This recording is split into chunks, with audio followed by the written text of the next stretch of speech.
Novruz bayramına sayılı günlər qalır. Bugün artıq 3-cü, yəni yel çərşənbəsidir. Biz bu dəfə çərşənbəni Bolnisi Bələdiyyəsinin Kəpənəkçi kəndində Turabovlar ailəsində qonaq olaraq qeyd edəcəyik. Ailə milli yeməklər hazırlayacaq, tonqal qalayacaq və adət-ənənəmizi yaşadacaqlar.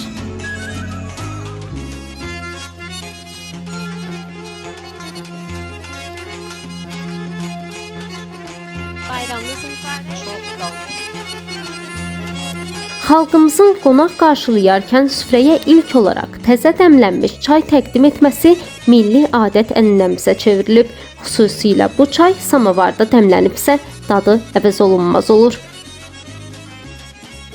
Bu bayramda da atribut və ənənələr, milli yeməklər öz əksini tapır. Süfrənin bəzəyi əlbəttə ki bayram plovudur. Özü də plovun əsas növlərindən biri olan şah plov. Plov Azərbaycan mətbəxinin tacı sayılır. Biz milli mətbəximizdən şah plov hazırlayırıq. Azərbaycanda 200-dən artıq plov növümüz var. Dünya xalqları bizi zaten plovumuzla tanıyırlar, plovumuzla məşhuruq. Azərbaycan xalqı plovu toylarda, əziz günlərdə və dəyərli qonaqlar gələndə pişirirlər.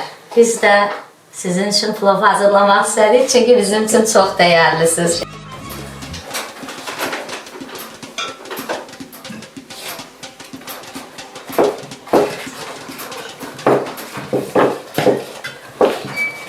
Sonra isə azca sarı kök səpələyirik və üzərinə aşqaramızı əlavə edirik.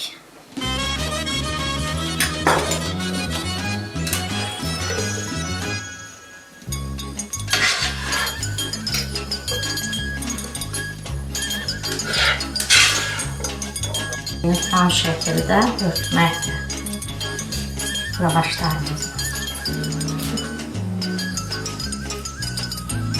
Üzərini qəşəng yağlayırıq və 200 dərəcəli sobada üzəri qızarana qədər pişiririk.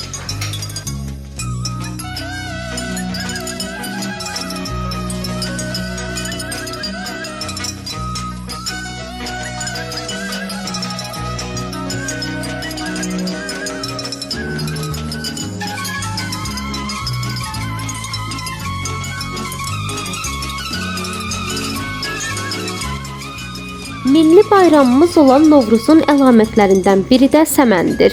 Səməni bolluq, bərəkət rəmzi kimi xalqımızın düşüncəsində mühüm yer tutur. Səməni Novruzun əsas simvollarından biridir. Məsələn, yaşıllıq rəmzidir. Novruzda hər ocaqda nəsildən nəslə ötürülən reseptlərə uyğun olaraq milli şirniyyatlar bişirilir.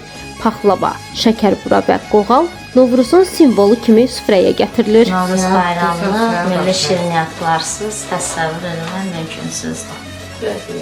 Gürcüstanda yaşasaq belə Azərbaycanımızın ənənələrini yaşatmağa çalışırıq.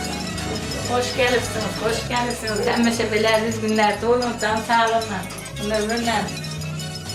Yel çərşənbəsi Novruzun 3-cü müjdəçisidir. Bu çərşənbə yazın nəfəsini, təbiətin canlanmasını simvolizə edir. Bu çərşənbə xalq arasında külək çərşənbəsi və ya yelli çərşənbə kimi də tanınır.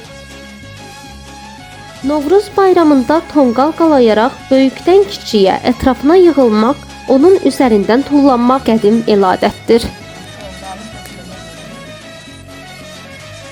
Azərbaycan xalqının ən qədim və ən gözəl bayramlarından biri olan Novruz yeni günün, baharın oyanış rəmzidir.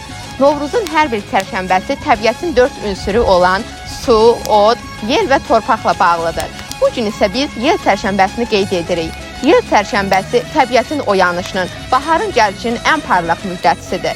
Bu çərşənbədə yel, təbiətin nəfəsi, yeni başlanğıcların rüzgarı kimi dörd bir yana yayılır. El inanclarına görə bu çərşənbədə əsən küləklər suyu dalğalandırır, təbiətə yeni ruh bəxş edir. Əsrlərdir davam edən bu adət-ənənələr xalqımızın mədəniyyətinin ən incə çizgilərindən biridir. Ümid edirəm ki, yel çərşənbəsində əsən küləklər bütün qaranlıqları sovurub aparsın, yerinə sevinç, xoşbəxtlik və bərəkət gətirsin.